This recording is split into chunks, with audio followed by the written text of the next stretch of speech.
그리고 해남 학동교회 장로 형제님들과 성도님들께도 감사를 드립니다.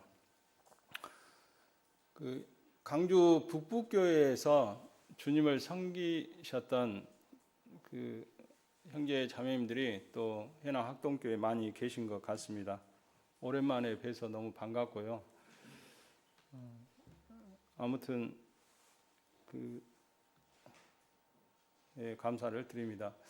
아까 찬양팀에서 또 찬양 들으니까 은혜가 되고 감사되고 감동이 되고 그런 것 같습니다. 저는 이제 고등학교 청년 시절에 강주 동북교회에서 주님을 한 7년 섬겼는데, 그때 고등학교 때 해남 강절교회에 한 2번 정도, 3번 정도 이렇게 방문한 적이 있고, 저도 시골 출신이라 그 당시에 상당히 애착이 있고 그런 것 같습니다. 그 젊은이들이 이제 뭐 강주로 또 서울로 취직하고 이렇게 빠져나가는 그 어려운 상황 가운데 또 해남 학동교회 성도님들이 헌신하고 또 주님을 사랑하고 또 안정된 모습으로 주님을 저희 북부교회보다 더 영적으로 충만하고 또 학생들도 많더라고요. 그래서 좋은 모습을 보는 것 같습니다. 혹시 고등학교나 대학교 강주로 오면 저희 북부교회로 청거를 좀 해주십시오. 예, 제가 책임지고 잘 돌봐드리고 섬겨드리겠습니다. 제가 3월 달에 이제 주일날 저희 교회 말씀도 있고 또 강주 지역 청년 연합 집회가 2달에 한 번 있는데 저희 북부교회에서 하면서 또 말씀도 전하고, 어제는 그 올곡교회에서 복음 집회가 있었는데 또 복음 말씀 전한다고 좀 바쁜 그런 한 달을 보내고 있는 것 같습니다. 말씀을 부탁을 받고 어떤 말씀을 전해야 될지 기도하면서 뭐 여러 말씀들이 많은데 어떤 말씀을 전해야 될지 막 기도를 많이 했는데, 오늘 하나님의 그 동역자란 주제로 교제를 하기를 원합니다. 그 세 사람이 여기 사진에 합심하는 그런 모습이잖아요. 제 핸드폰에 제 아내의 그 이름을 저장할 때 동역자라고 이렇게 저장을 제가 등록을 해놨는데, 아내는 저희 신앙생활의 동역자잖아요. 자매가 저보고 별명이 새우깡이라고 하는데 이게 손이 많이 간다고. 예. 제가 좀 그 챙겨주지 않으면 자꾸 뭘 빠뜨리고 잊고, 출근하다가 뭐 차키를 안 갖고 갈 때도 있고 핸드폰을 안 갖고 갈 때도 있고 뭐 지갑을 안 갖고 갈 때도 있고 옷도 뭐 정갈하게 잘 안 입어서 그런 경우가 많아서 계속 챙겨주지 않고 간섭하지 않으면 그렇다고 새우깡이 손이 많이 간다고 그런 별명을 줬는데, 그 사람은 그 좀 뭐 미각도 있고 촉각도 있고 뭐 후각도 있고 이런 게 있잖아요. 근데 자매님들은 그 촉이 있잖아요. 감각이 좀 그 직감이라는 게 있는데 자매가 직감이 상당히 좋은 것 같아요. 제가 보면은 뭐 딱 이렇게 사람을 보면 이렇게 직감이 좀 있고 뭘 하면 잘 맞는다고 그래요. 이렇게. 근데 다 거의 맞는데 결정적으로 그 저를 만나서 결혼을 했는데 자기가 생각했던 것보다 전혀 다르다고. 네, 자기 감이 결정적일 때 틀려버렸다고. 네, 그런 얘기를 합니다. 아무튼 동역은 그 부족한 것을 많이 지적해주고 또 기도해주고 그런 부분들을 채워주는 것이라고 생각이 되는데, 제가 뭐 교회에 가서 말씀도 전하고 이렇게 하는데 그 말씀에 대해서 다른 성도들은 뭐 아무 얘기를 안 해주잖아요.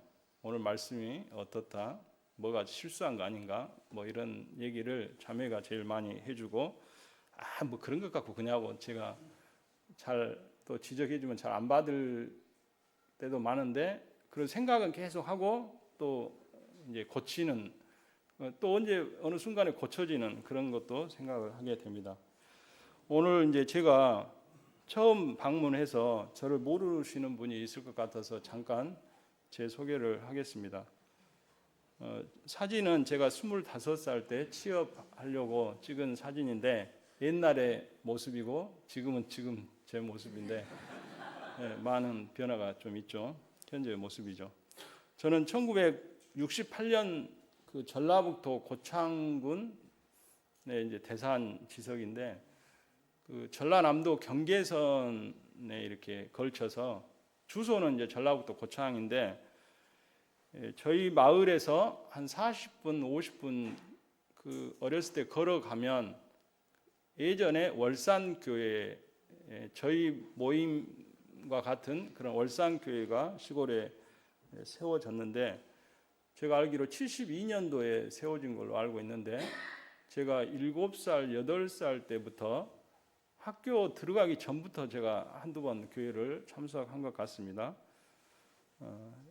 이게 그 당시 시골에 교회가 세워지고 또 우리 모임이 이 시골에 세워졌다는 게 참 놀라운 것 같고 하나님의 섭리고 고 이한기 형제님께서 그 자전거 타고 뭐 후레쉬 들고 마을에 오셔서 복음을 이렇게 전해 주셨던 그런 상황 그렇게 해서 교회 다니기 시작했습니다. 얼산교회에서 아마 초등학교 때 율동한 그런 사진이 하나 있더라고요.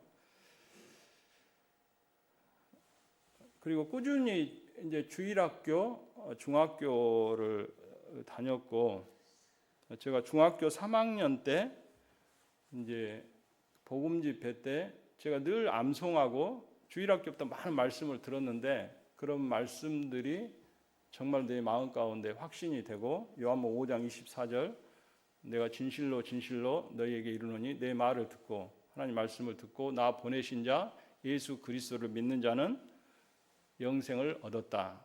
심판에 이르지 아니하고 사망에서 생명으로 옮겼다. 이 말씀이 계속 지식적으로 알고 있는 말씀이 제 마음 가운데 믿어져서 확신하고 구원을 받게 됐습니다. 그리고 84년도 구원받은 그 해 이제 5월 달에 강주 동북교에서 제가 강주에 올라왔는데 거기서 이제 침례를 받았습니다.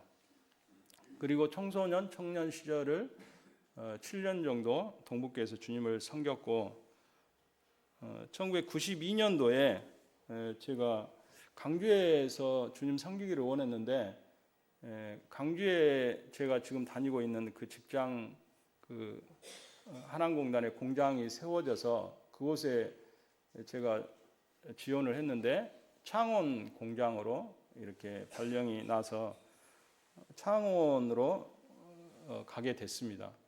처음에는 막 가까마까 기도를 많이 하고 내가 돈 벌러 이게 애굽으로 내려가는 것이 아닌가 창원까지 가야 되는가 뭐 그런 생각도 했는데 제가 계속 기도를 했고 좀 안정된 그런 직장을 달라고 기도했고 주님이 그 기도를 들으셔서 제가 창원에 가게 돼서 연약한 모임이었고 또 그곳에 하나님의 교회가 있었기 때문에 또 중요한 그런 청년 시절을 거기서 주님을 섬기고 그렇게 했습니다.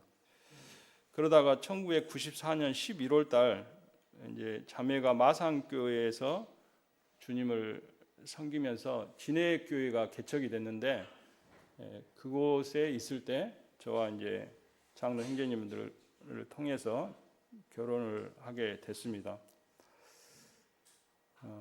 제가 창원에 가서 결혼할 줄은 꿈에도 생각을 못했고 역시 결혼은 그 하나님이 짝지어 주신다는 것을 생각하게 되고 그랬습니다. 그리고 그때 결혼하기 전에는 강주에 오고 싶은 그런 마음도 상당히 강했는데 이제 결혼하고 이제 주님을 섬기고 또 창원에서 또 필요로 하기 때문에 주님 섬기고 있는데 그때 이제 1995년도에 그 저희 강주에 이제 회사가 증서를 하고 좀 커지면서 인사 발령을 받아서 95년도 5월 달에 강주 북교회로 청거를 받아서 지금까지 주님을 섬기고 있습니다. 그리고 이제 결혼하고 이제 북교회를 청거해서 제가 99년도에 제 나이가 31살 때인데 그때 주님이 또 장로로 선임이 되게 해주시고 고 송재문 형제님이 이제 돌아가시면서 현재까지 주님을 섬기고 있습니다. 저는 이제 딸이 2명인데 그 2명 다 이제 결혼을 이렇게 시켰습니다. 이제 결혼할 때가 이제 된 것 같은데 이제 결혼에 대해서 좀 생각해야겠다 하는데 다 짝이 있더라고요. 그래서 그 주님이 뭐 그냥 착착 이렇게 결혼을 다 시켜버리더라고요. 이렇게 뭔가 숙제를 끝낸 기분이었는데 뭐 회사 다니면서 또 현직에 있으면서 결혼시키기가 쉬운 게 아닌데 뭐 회사 사람들은 엄청 부러워하고 뭐 한 명 결혼시키기도 어려운데 뭐 그렇다고 그렇게 하는데 주님이 참 하시고 큰 딸은 이제 서울 동대문 교회에서 이제 주님을 섬기고 있고 작은 딸은 울산 중북교회에서 이렇게 주님을 섬기고 있습니다. 큰 딸은 이제 대학교 다닐 때 스리랑카 그 선교지 방문을 3번 했는데 거기서 뭐 인연이 돼서 그 형제를 만나고 그 장로 형제님이 또 적극적으로 추천해주고 해서 결혼을 했고 작은 딸은 이제 전청 캠프 가고 뭐 동기 모임 하고 제가 그 하루는 이제 저 처형집이 저기 파주 문산 그쪽 경기도인데 거기에 데려다 그 문상을 갔는데 거기서 이제 딸을 수원으로 이렇게 그 동기 모임이 있다고 비가 엄청 오는 날인데 데려다 주는 그 기억이 있는데 그때 뭐 인연이 됐는가 해서 결혼을 하더라고요. 아무튼 그 청년 형제 자매님들은 결혼하려면 이런 뭐 선교지 방문이나 캠프 같은 거 잘 많이 참석하고 인연이 됐으면 좋겠어요. 뭐 사이들이 믿음 안에 있고 주님을 잘 섬기고 집회에 잘 참석하고 뭐 본인이 좋다고 하면 저는 뭐 오케이해서 그렇게 결혼을 한 것 같습니다. 오늘은 이제 그리스도인의 아까 동역자들, 하나님의 동역자들에 대해서 교제하는데 우리가 이 이권 사업을 같이 하는 사람을 이제 동업자라고 하죠. 동업자라고 하고 또 정치적인 어떤 목적을 달성하기 위해서 당을 만들고 이렇게 일하는 사람을 이게 동지라고 하잖아요. 동지. 이제 동역자는 이제 헬라어로 신에르코스라는 그런 단어인데 신이 함께라는 그런 단어고 에르가는 일이라는 뜻입니다. 함께 일하는 사람, 하나님의 일을 함께하는 사람을 이제 동역자라고 합니다. 어떤 일에 동일한 목적을 가지고 한 마음을 가지고 함께 일하는 사람을 이렇게 말하고 동역자를 서로 돕는 사람이라고 표현도 하고 있더라고요. 이 고린도 교회에 먼저 고린도전서 3장 5절, 6절, 8절 말씀 한번 읽어보겠습니다. 다 함께 읽어보겠습니다. 시작.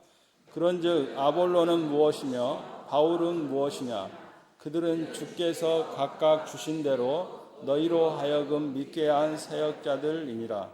나는 심었고 아볼로는 물을 주었으되 오직 하나님께서 자라나게 하시나니 그런즉 심는 이나 물 주는 이는 아무것도 아니로되 오직 자라나게 하시는 이는 하나님뿐이니라. 심는 이와 물 주는 이는 한 가지냐?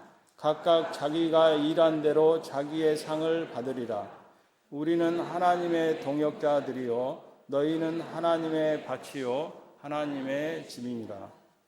이 고린도 교회 성도들 사이에 시기와 분쟁이 있었고 많은 문제가 많았습니다. 이 헬라인과 유대인 간의 어떤 그런 분쟁, 또 나는 아볼로에게, 나는 바울에게, 나는 게바에게, 나는 그리스도께 속한 자라고 주장하면서 서로 반목하고 다투고 분쟁하고 그런 계파가 생겼습니다. 근데 하나님은 아볼로는 무엇이며 바울은 무엇이냐 이렇게 얘기하는데, 아볼로든 뭐 바울이든 하나님 앞에 아무것도 아니라는 것이죠. 교회 안에 누구든지 자신을 내세우면 안 되잖아요. 그리고 어떤 특정인을 추종해도 안 되는 것이고, 하나님만 높이고 하나님만 영광을 받기를 이렇게 추구하는 게 교회고, 우리는 여기서 각각 주신 대로 너희로 하여금 믿게 한 사역자들이다. 은사대로, 하나님이 주신 은사대로 주님을 섬기고, 여기서 사역자가 헬라어로 드로스라는 그런 단어인데 종이라는 단어고 섬기는 자를 의미하고 있습니다. 신약 성경에 교회의 직분 가운데 집사와 장로가 있는데, 이 집사라는 그 단어가 일꾼이라는 그런 사역자, 그런 일꾼을 이렇게 가리키고 있습니다. 그래서 우리는 하나님의 동역자들이라고 이렇게 말하는데, 내가 누구하고 일하는가가 상당히 중요합니다. 이게 제가 직장을 34년 다니고 있는데 대표가 나를 칭찬해 준다든가 뭐 회장 만나기는 정말 어렵습니다. 그런 사람들이 나를 인정해 주면 참 기분이 좋고, 결국은 뭐 승진하고 막 이런 거 있잖아요. 이 사람에게 칭찬받는 게 상당히 중요한데, 우리는 천지를 창조하신 그 하나님의 동역자란 사실은 정말 자랑할 만하고 자부심을 갖고 당당하게 헌신할 만한 그런 일이라고 생각이 되고, 어떠한 일보다도 우리가 하나님의 일에 동역한다는 것은 너무너무 참 자부심을 갖고 중요한 그런 일이죠. 그래서 인생의 가장 최대의 기쁨은 하나님께 쓰임받는 그런 사람이죠. 내가 지금 하나님의 일에 쓰임을 받고 있는가, 내가 뭔가 하나님과 관계된, 하나님과 상관 있는 그런 일을 하고 있는가, 그게 상당히 중요한 것 같습니다. 물론 인격과 성품이 더 중요하죠. 그래서 은사에 따라서 바울은 심는 역할, 이 복음을 전하는 그런 역할을 했고, 아볼로는 물을 주는 역할, 양육하고 이렇게 그런 일들을 했습니다. 그래서 하나님께서 자라나게 하시는 분은 하나님이시다. 하나님의 나라가 세워지고 하나님의 교회가 세워지면 우리는 그것으로 기뻐할 수 있고, 그게 우리의 삶의 목표인 것을 생각하게 됩니다. 이 사도행전에 보면 우리라는 단어가 상당히 많이 나오고 있습니다. 몇 구절 제가 적어왔지만 상당히 많은 구절이 이제 우리가 기도하는 곳에, 우리가 마게도냐로 떠나기를 힘쓰니, 마게도냐로 건너와서 우리를 도우라, 우리를 부르신 줄 인정함이라. 이 우리라는 단어를 많이 쓰고 있습니다. 이 초대교회의 리더는 물론 사도들이었습니다. 그래서 성경책 이름도 사도들이 행했던 것을 기록한 사도행전이라고 이렇게 일컫는데, 그러나 이 교회의 역사는, 이 복음의 역사는 결코 이 사도들만의 역사가 아니고 사도들만에 의해서 이루어진 것이 아니죠. 성도들과 함께 동역하여 만든 역사가 교회의 역사고 복음의 역사인 것을 알 수가 있습니다. 우리가 아름다운 일을 하기 위해서 좋은 그런 동역자를 만나야 됩니다. 바울 형제님에게는 많은 동역자가 있었는데 바울의 서신서를 보면 항상 뒤에 많은 사람들의 이름이 이게 등장합니다. 그것은 나는 결코 혼자 하지 않았다. 많은 동역자들과 함께 했다는 것을 말씀하고 있고, 바울 형제님은 철저하게 팀 사역을 이렇게 하였고, 이분들의 도움이 없었다면 나는 할 수 없었다는 그런 메시지를 우리에게 증거하고 있죠. 예수님이 이 땅에 오셔서 우리를 구원하시기 위해서 오셨지만 결국은 제자를 훈련하고 제자를 세우는 게 예수님의 목적이었죠. 그래서 예수님에게도 필요한 12명의 제자가 필요했던 것처럼 그 12명 중에 베드로와 야고보와 요한을 특별하게 더 집중적으로 훈련시켰다면, 예수님에게 동역자가 필요했다면 우리에게는 더, 예수님도 동역자가 필요한데 우리에게는 더 동역자가 필요하지 않겠습니까? 그런 것들을 생각하게 됩니다. 이 로마서 16장에도 동역자들의 이름들이 이 편지를 마무리하면서 동역자들의 이름을 일일이 열거하면서 문안 인사를 부탁하는데, 이 교회를 세우기 위해서 필요한 33명의 일꾼들이 등장하고 있고, 이 로마 교회의 24명, 그리고 갱그리아 지방과 고린도 교회의 9명의 그런 이름들, 또 여성들이 9명이 기록됐고, 젊은이들, 노인들, 그리고 귀족과 노예와 사업가, 그런 유식한 사람들도 있고, 더없이 소중한 그런 일꾼들이, 무식한 사람들도 있고, 그런 그 사람들이 열거되고 있죠. 그러면서 로마 교회가 이 자기가 쓴 편지를 잘 전달하고 가지고 가고 있는 그 갱그리아 교회의 베베 집사, 그분이 나의 보호자가 됐다, 나를 잘 돌봐 주었다고 부탁하고 있고, 고린도 교회에서 이 바울을 구하기 위해서 목숨을 걸었던 브루스기아와 아굴라 부부를 소개하고 있고, 또 아시아에서 처음 믿음을 받아들인 에베네도 이렇게 기도해 달라고 기억하고 있고, 이 로마 교회에서 일꾼을 소개하면서 그리스도 안에서, 주님 안에서 성도에 합당한 애절로, 그리스도 안에서 나의 동역자, 이런 단어들을 쓰면서 그 바울이 말씀을 이렇게 소개하고 있는 것들을 보게 됩니다. 내가 그리스도 안에 있다는 의미는 내가 개인적으로 그리스도를 만났다는 거잖아요. 구원받았다는 것이고, 내가 그리스도 안에 거하고 있다는 것이고, 또 내 안에 있는 그리스도를 모르는 사람에게 그리스도를 알려주는 것이 전도잖아요. 그리스도를 증거하고 있고, 그리스도를 따르고, 그리스도를 경험하고, 그리스도를 따라가는 것이 우리의 신앙생활인 것을 볼 수가 있습니다. 고린도서 16장에 바울이 마지막으로 잊을 수 없는 그 동역자를 소개하고 있는데, 바울과 함께 있는 고린도 교회에 추천하고 소개하는 그 동역자를 언급하고 있는데, 바울은 항상 그 모든 사람을 동역자 그 의식을 갖고 이렇게 일하는 모습을 보게 되죠. 그래서 바울이 자랑하고 싶은, 어느 누구에게도 기쁨으로 추천하고 싶은, 늘 기억하고 있는 좋은 그런 동역자가 있었는데, 바울이 첫 번째 꼽은 그 동역자가 디모데였죠. 그래서 디모데는 아버지는 그리스도인이었고 어머니는 유대인이어서 혼혈이었는데, 그 어머니와 할머니에 의해서 어려서부터 복음을 듣고 구원을 받았죠. 그리고 바울을 만나서 이 디모데가 믿음의 양육이 되고, 그래서 1차 전도여행 그 누스드라에서 바울을 만나고, 2차 전도여행 때 더베와 누스드라에서 다시 바울을 만나서 함께 동역을 하고 열심히 일을 했죠. 그래서 디모데에게 믿음의 아들, 그리스도의 종, 하나님의 사람이라고 이렇게 소개하고 있습니다.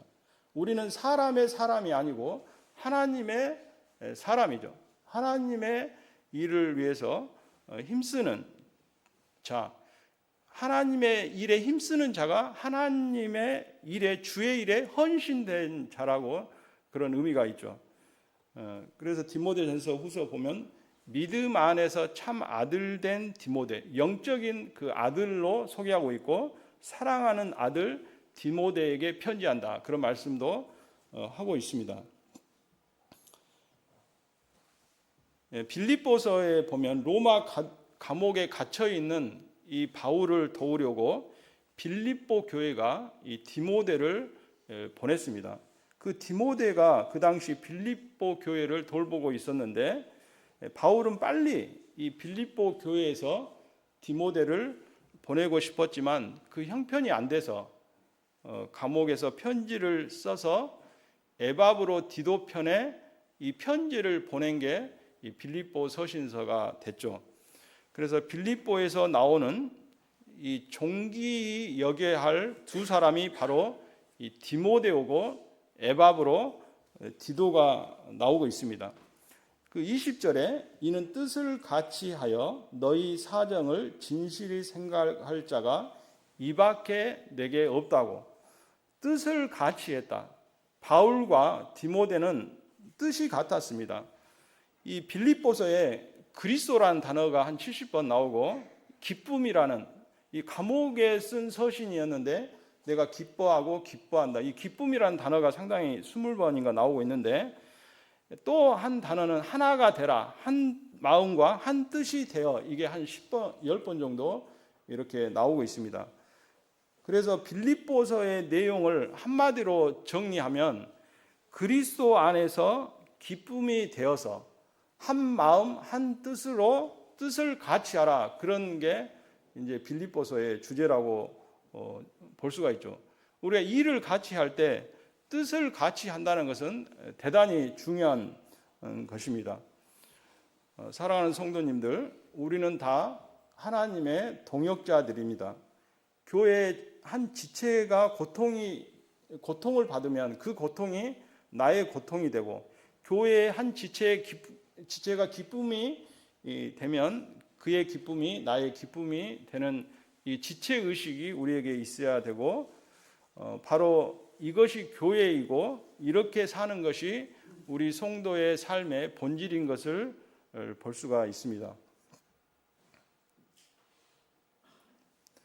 이 세상의 조직은 이렇게 피라미드 구조고 상하 관계고 리더가 군림을 합니다. 회장, 부회장, 대표, 전무, 상무, 그리고 부장, 차장, 과장, 대리, 주임, 사원, 이렇게 뭐 11단계 저희 회사를 보니까 이렇게 탁 이렇게 리더가 군림하는 그런 거죠. 근데 교회는 뭐 목자가 있고 교사가 있고 전도자가 있고 뭐 이런 게 은사이지 계급이 아니죠. 이 사역자란 아까 섬기는 자, 일꾼이잖아요.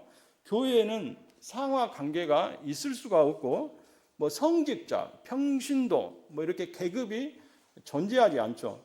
장로, 권사, 집사 이런 사이에 어떠한 계급도 존재하지 않는 게 교회죠. 무슨 일을 하든지 하나님의 영광을 위해 하는 모든 성도들이 다 성직자고 하나님의 동역자고 귀한 일꾼들인 것들을 보게 되죠. 이 교회의 문제점은 뭐 1인 목회하는 거죠. 그 직분 성직 그 성서적 그 사역자는 직분이 아니고 그 뭐랄까 1인 목회가 이제 문제인데, 한 사람이 교회의 대장이 되어서 혼자 결정하고 뭐 재정, 말씀, 봉사 뭐 이런 것들을 혼자 모든 것을 주관해서 맡아서 하는 것은 잘못된 것이죠. 그래서 목사나 장로가 교회의 가장 높은 사람으로 생각하는 것은 잘못된 것이죠. 주님만이 교회의 머리고 교회의 대표자고 주님이 교회의 책임자이시죠. 우리는 사람들을 볼 때 생김새를 보고 외모를 보고 풍기는 이미지를 보고 그의 학벌을 보고 나보다 나은 사람, 나보다 높은 사람 이렇게 평가하기를 좋아하는데, 우리는 성경적인 그런 마음으로 사람 보기를 연습해야 되고, 은사적으로 사람을 바라보는 그런 연습을 해야 되고, 우리에게 각각 다른 은사를 주셨기 때문에 한 다른 성도가 나를 필요로 하고 내가 또 다른 성도를 필요로 하는 게 이게 교회죠. 기러기가 이 V자 형태로 비행을 합니다. 공기의 저항을 있기 때문에 가장 앞선 그 기러기가 그 앞선 그 맨 앞에 그 자리를 혼자 하는 게 아니고 번갈아 가면서 한 기러기가 앞장을 서다가 피곤하면 다시 뒤에 있는 기러기가 앞으로 나오고 앞에 있는 기러기가 뒤로 해서 그러죠. 한 기러기가 대장이 돼서 혼자 항상 앞서면 지쳐서 안 되는 것이죠. 이 V자 형태의 장점은 첫째, 공기의 저항을 감소시켜 줍니다. 그래서 앞선 새가 날개로 만들어진 그 공기 저항을 감소시켜서 주변의 공기를 이렇게 압축시키는, 그래서 뒤에 따르는 새들이 그 만든 그 앞에 있는 그 공기의 흐름을 이용해서 비행을 함으로 공기 저항을 줄여들죠. 그래서 모든 새들이 공기 저항을 줄여서 더 빠르고 효율적으로 비행을 할 수 있게 되죠. 두 번째, 이 V자 비행의 장점은 시야가 이렇게 확보가 되고 통신이 용이하죠. 그래서 모든 새가 앞에 있는 그 새를 볼 수 있도록 서로 통신하고 조율하고 용이하게 만들어주고, 시야가 좋아지고 어떤 위험 요소가 있으면 빠르게 감지해서 이렇게 피할 수 있는 그런 상태가 됩니다. 세 번째는 이 지도하면서 방향을 유지하기가 상당히 좋죠. 그래서 일정한 방향과 고도를 유지하고 또 여행 중에 길을 잃지 않고 그 목적지에 도달할 수 있도록 그렇게 합니다. 그래서 그 기러기의 무리가 V자 형태로 비행하면서 그 에너지를 절약하고 효율적으로 여행을 하는 그런 것들을 생각하게 됩니다. 우리가 참석이라는 그 단어가 있고 참가라는 단어가 있고 참여라는 단어가 있는데, 참석은 모임 또는 회의에 그냥 출석하는 게 참석입니다. 출석. 그리고 참가는 그 단체에 들어가는 것이 참가고, 이 참여는 어떤 일의 진행 과정에 참여해서 함께 하는 거죠. 우리는 교회의 지체고 참석과 참가를 뛰어넘어서 우리는 교회에 참여를 해야 됩니다. 그리스도인의 여러 그리스도인의 성숙의 3대 비결 중에 집회 참석이 있잖아요. 집회 참석, 예배를 드리고 주님께 물질을 드리고 이렇게. 그래서 사랑하는 성도님들이 누구나 교회에 적극적으로 참여하는 그런 성도님 되시기를 바랍니다. 우리 몸에는 많은 지체들이 있습니다.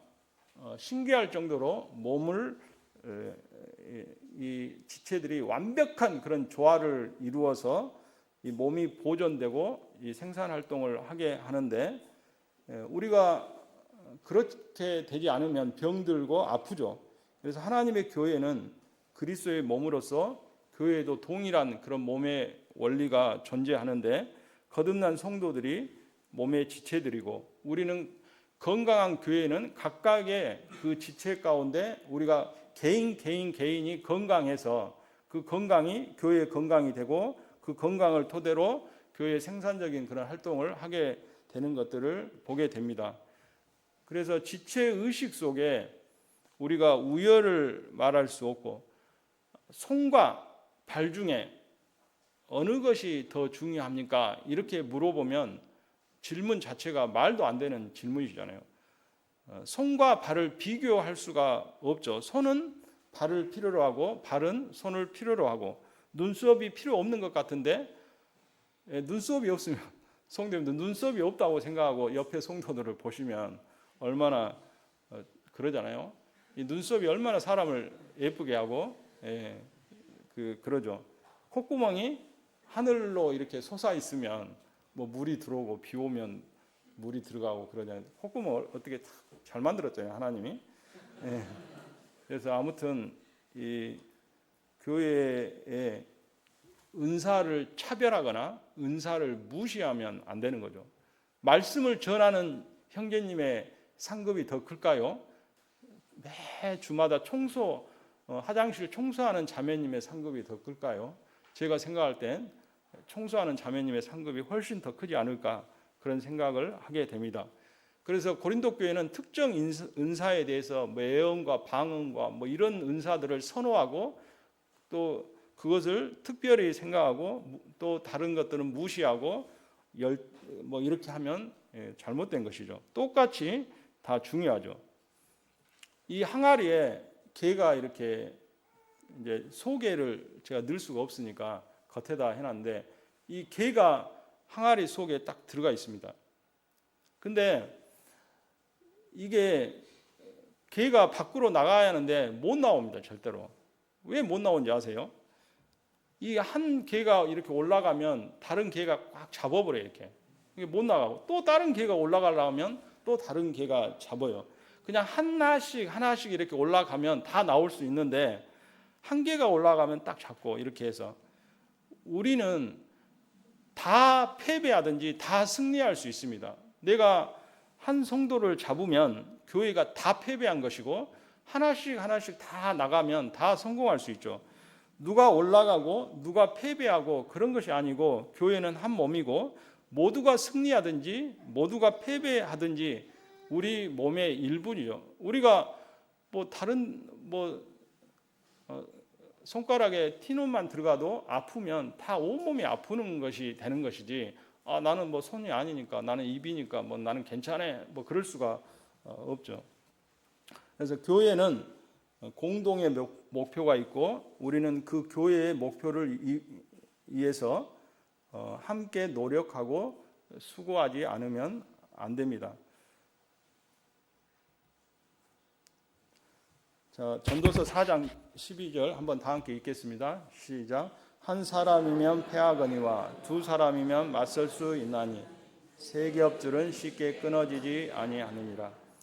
교회의 중요한 기능 중에 전제 기능 중에 하나가 코이노니아 교제인데 왜 우리는 인생길에서 서로가 필요를 하냐면 이 인생길이 너무 춥고 너무 험하기 때문에 이 두 사람이 누우면 따뜻하다고 말씀하시고 격려를 하는 자와 격려를 받는 자가 다 함께 유익하다고 말씀하고 있고 격려는 결국은 격려하는 자와 격려받는 자가 다 승리자로 만든다고 말씀하고 있습니다. 한 사람이면 패하지만 두 사람이면 당한다고. 두 사람이 함께 있는데 거기에 주님이 함께해서 삼겹줄이 되면 결코 끊어지지 않는다고 말씀하고 있고 주님 우리와 함께하고 우리가 서로 함께하고 주님이 함께하면 뭐 두려울 게 없죠. 그런 부분들을 말씀하고 있습니다. 이 동역에 있어서 경계할 것은 게을리하는 것입니다. 그리고 두 번째는 그 비방이나 참소인데 하나님의 일을 해야 할 사람이 하지 않으면 태만이잖아요. 마땅히 해야 할 일을 내가 안 하면 누가 하겠지 뭐 그런 생각을 하는데 맡은 일을 우리가 충성스럽게 해야 되죠. 비방은 사탄으로 오는 것이고 다른 형제 성도를 비방하면 사탄에게 내가 쓰임 받는 것이 되죠. 그래서 동역자들은 절대로 비방은 하면 안 되고 서로를 보호해 주어야 되고 부족한 것은 누구나 부족한 것은 있고 부족한 것을 끄집어내서 편론하고 뭐 판단하고 그러면 안 되죠. 내가 비방은 내가 동역을 안 하겠다는 노골적인 그런 선언이죠. 동역자의 부족과 연약을 비방거리로 삼지 말고 기도해주고 이렇게 해야 되죠. 나는 다른 사람보다 낫다고 이렇게 비방은 나는 그 사람보다 낫다는 것을 전제하고 이렇게 비방하게 되죠. 만약 내가 저 형제보다 내가 못됐다고 생각하면 비방하지 않죠. 그래서 비방을 받는 사람보다 비방하는 사람이 더 잘못되고 더 큰 죄인 것을 볼 수가 있습니다. 성도님들 화장실에 가서 화장지를 어떻게 겁니까? 1번 절취선 안쪽으로 이렇게 겁니까? 절취선 바깥쪽으로 이렇게 겁니까? 예? 1번이신 손 1번. 예. 2번. 예. 뭐 답은 아무렇게 걸어도 되죠. 예. 별것도 아닌 것 같고 예배당 건축을 할 때는 막 합심해서 막 해갖고 엄청 합심해서 예배당을 딱 건축해 놓고 앞에 커튼을 무슨 붉은색으로 하자 무슨 흰색으로 하자 그것 갖고 싸워갖고 이 교회가 갈라져 버리는 그런 경우가 있죠. 모두가 자기 입장에서 바라보기 때문에 한마디로 나오고 다른 것은 이 본질적이 아닌 것은 다른 것이지 틀린 것은 아니잖아요. 아무렇게 걸어도 되는데 막 굳이 막 2번이라고 우길 필요가 없습니다. 네. 네. 다름을 인정해야 되죠. 여기도 뭐 1번 기준은 원통의 나무입니다. 나무인데 1번은 원통은 똑같은데 재질이 이게 스티로폼 이게 달라요 이게. 근데 2번은 나무는 똑같은데 또 생긴 것은 사각형이잖아요. 1번이 맞습니까? 2번이 맞습니까? 예. 그래서 생각하기 나름이고 틀림이 아니고 다름을 인정해야 되죠. 그래서 사람은 이 비판의 대상이 아니고 늘 이해의 대상이고 그렇습니다. 형제들아 서로 비방하지 말라. 형제를 비방하는 자는 형제를 판단한다. 너는 누구이기에 이웃을 판단하냐? 입법자와 재판관은 오직 한 분 하나님이시죠. 야고보는 재판자, 판단자는 오직 하나님이다. 그분은 능히 구원하시기도 하고 멸하시기도 한다고 말씀하고 있고 아주 강력하게 야고보는 판단하지 말라고 명하고 있습니다. 그것은 입법자, 판단자는 내가 하나님의 자리를 끌어내리고 내가 그 자리에 올라서 보좌를 꿰차고 자기 기준으로 자기가 판단한다는 그런 것이죠. 그리스도의 피로 사신 형제 자매를 정죄하고 판단하는 너는 도대체 누구냐? 이렇게 야고보가 묻고 있죠. 판단하지 말아야 할 것은 우리의 판단은 정확하지 않기 때문이죠. 다른 사람을 판단하는 것, 비판하는 것, 왜 이것을 하지 말라고 했을까? 정확하지 않습니다. 내 주장이 절대적으로 옳다고 이렇게 생각하고 있지만 그렇지 않을 수도 있고 그렇습니다. 사무엘상에 한나가 하나님께 자녀 얻기를 정말 기도를 했습니다. 기도를 했는데 엘리는 그 겉모습만 보고 한나가 술 먹고 술 취한 것 아니냐 이렇게 잘못 판단했죠.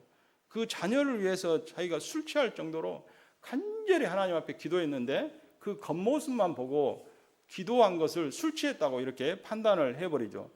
욥의 친구들이 욥의 고난을 보고 오해를 많이 했습니다. 엘리바스가 너가 죄를 졌으니까 뭔가 너가 하나님 앞에 잘못을 했으니까 너에게 고난이 오는 것이고 뭐 너가 알지 못하는 뭔 죄가 있을 거 아니냐. 그래서 그 용서를 하나님 앞에 구하고 이렇게 하라고 그렇게 하고 있죠. 욥이 고난받고 있기 때문에 경건치 못한 악인이라고 빌닷도 이렇게 충고하고 있죠. 그래서 인간의 판단은 오류를 범하기 쉽고 욥의 친구들이 그렇게 했던 것처럼 한 사람을 매장시킬 수도 있는 그런 것이죠. 그래서 주님만이 판단할 수 있는 유일한 권한을 갖고 계시기 때문에 우리가 해야 되죠. 마지막으로 이 고슴도치의 사랑의 딜레마에 대해서 말씀을 드리고 마치겠습니다.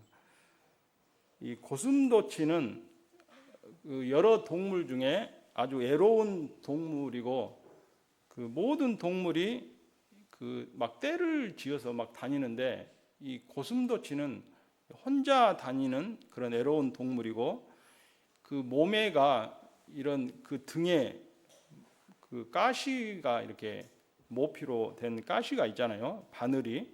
그 바늘이 어떤 고슴도치는 뭐 3만 개, 좀 적은 고슴도치는 뭐 5천 개 정도 이렇게 된다고 합니다.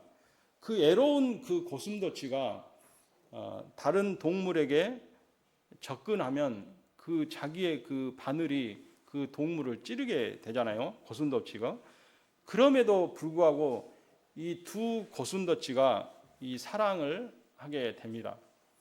서로 찔리기도 하고 찔림을 받기도 하고 그러면서 적당한 간격을 유지하면서 이 사랑을 한 것이 고슴도치의 성숙한인데 우리는 상처를 줄 수밖에도 없고 또 상처를 받을 수밖에 없는 그런 상황 가운데 우리가 삶을 살고 있고 이 고슴도치가 최대한 바늘을 억제하고 그 유지하면서 적당한 관계를 유지하면서 사랑을 배우는 것처럼 우리들도 그렇게 해야 된다는 것이죠. 이상적인 부부가 누구일까? 성숙한 부부가 우리가 누구일까? 그런 생각을 할 때 한 번도 내가 부부싸움을 하지 않았기 때문에 나는 아주 부부관계가 좋다. 뭐 이렇게 얘기할 수도 있겠지만 정말 이상적인 부부가 정말 상처를 입히지도 않는, 상처를 받은 적도 없는 뭐 그런 부부 있습니까?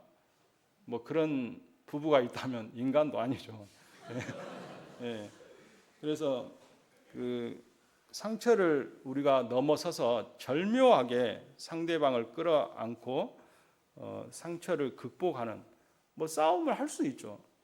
그래서 성숙하고 이상적인 부부는 싸우기는 싸운데 서로 그것을 잘 극복하고 서로 또 서로 이렇게 그런 것들을 배우고 그런 상처를 보듬어주고 그런 게 이상적인 부부지 안 싸우는 것 그 자체가 이상적인 부부가 아닌 것들을 보게 되죠. 예, 오늘 말씀이 여기까지 마치겠습니다.